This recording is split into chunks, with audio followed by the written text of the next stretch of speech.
90% የሚሆኑት አዳዲስ የዩቲዩብ ቻናሎች ከመጀመሪያዎቹ 6 ወራቶች በላይ መጓዝ አይችሉም። ብዙዎች ተስፋ ቆርጠው ቻናላቸውን የሚዘጉት ቪዲዮውን ሰው አልወደደልኝም በሚል የተሳሳተ ምክንያት ነው። ነገር ግን እውነታው ሌላ ነው። በዩቲዩብ ትልቅ ደረጃ ላይ የደረሱ ሰዎች ከእናንተ የሚለዩት በአንድ ነገር ብቻ ነው። እያንዳንዱ ቪዲዮአቸው ላይ የግድ መስተካከል ያለባቸውን እነዚህ 7 ወሳኝ ነጥቦች ጠንቅቀው ያውቃሉ። ዛሬ ቻናላችሁን ሊቀይሩ የሚችሉ 7 ሚስጥራዊ ቁልፎችን አሳያችኋለሁ። በተለይ 3 ቁጥርና 7 ቁጥር ላይ ያሉት ነጥቦች ለአብዛኞቻችሁ አዲስ ሊሆኑ ይችላሉ። እስከ መጨረሻው አብራችሁን ቆዩ። አንደኛውና የቪዲዮዎቻችሁ ህይወት የሆነው ነጥብ ስክሪፕት ነው። ብዙ ጀማሪ ዩቲዩበሮች የምትሰሩት ትልቁ ስህተት ቪዲዮ የምትሰሩት ያለ ስክሪፕት ነው።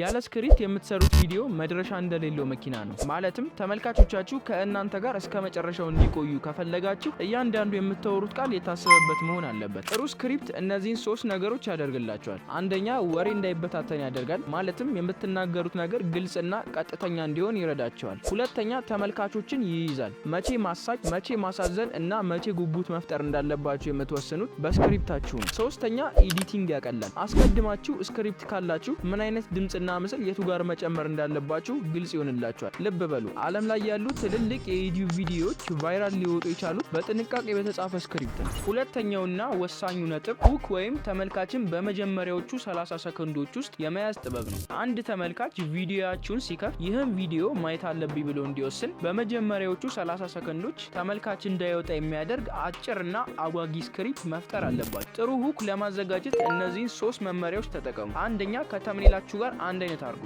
ማለትም ተምኔል ላይ የጻፋችሁትን ወይም ደግሞ የሰራችሁትን በሁክ ላይ ተናገሩ። ሁለተኛ፣ ጉጉት ፍጠሩ። ለምሳሌ በቪዲዮ መጨረሻ ላይ ለየት ያለ ነገር አለ ብላችሁ ለተመልካቾቻችሁ ብትናገሩ ተመልካቾቻችሁ ያንን ነገር ለማየት ጓጉተው ቪዲዮውን ይጨርሱታል ማለት ነው። ሶስተኛ፣ ፈጣንና ቀጥተኛውን ዝም ብላችሁ ሰላም ሰላም፣ ስሜ ጣሰ ይባላል፣ ዛሬ የማወራው ስለ ምናምን አትበሉ። ይሄ አያስፈልግም። አስታውሱ፣ ጥሩ ሁክ የሌለው ቪዲዮ የመታየት እድል የለውም።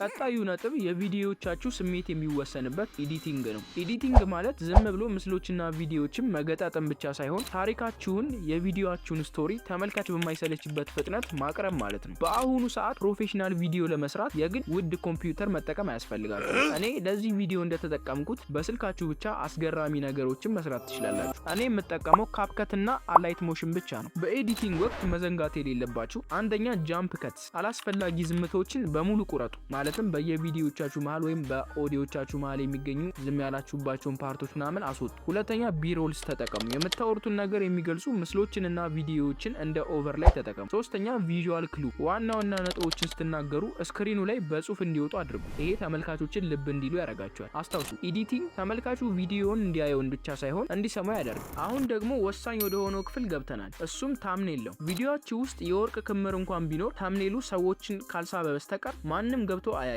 በአጭሩ ተምኔል ማለት ቪዲዮአችሁ ለሰው የሚታይበት የመጀመሪያ ማስታወቂያ ነው። ምርጥ ተምኔል ለመስራት እነዚህን 3 ነገሮች ተከተሉ። አንደኛ፣ ቀላል ይሁን። ማለትም ብዙ ጽሁፍ አታብዙበት። ተመልካቹ በሰከንድ ውስጥ አይቶ ቪዲዮ ስለምን እንደሆነ መረዳት አለበት። ሁለተኛ፣ ስሜትን የሚገልጽ የሰው ምስል አስቀምጡ። በተምኔሉ ላይ የሚታየው ሰው ግልጽ የሆነ ስሜት፣ ድንጋጤን፣ ደስታን ወይም ጉጉት ሊኖረው ይገባል። ሶስተኛ፣ ደመቅ ያሉ ቀለሞችን ተጠቀሙ። በተለይ በስልክ ለሚያዩ ሰዎች ተምኔሉ ጎልቶ መታየት አለበት። አስታውሱ፣ ሰዎች ቪዲዮአችሁን ክሊክ እንዲያደርጉ ካላደረጋችሁ ሌላው የለፋችሁ ጥረት ሁሉ ከንቱ ነው የሚሆነው። ስለ 7ቱ ነጥቦች ስናወራ መጀመሪያ መነሳት ያለበት ትልቁ ጉዳይ ኒች ወይም የቻናላችሁ የትኩረት አቅጣጫ ነው። ብዙ ጀማሪ ዩቲዩበሮች የሚሰሩት ትልቁ ስህተት ዛሬ ስለ ምግብ፣ ነገ ስለ ስፖርት፣ ከነገ ወዲያ ደግሞ ስለ ዜና ቪዲዮ ይለቃሉ። ዩቲዩብ ግን እንደዚህ አይነት ቻናሎችን ለማን እንደሚያሳይ ግራ ይገባዋል። ኒች መምረጥ ለምን አስፈለገ?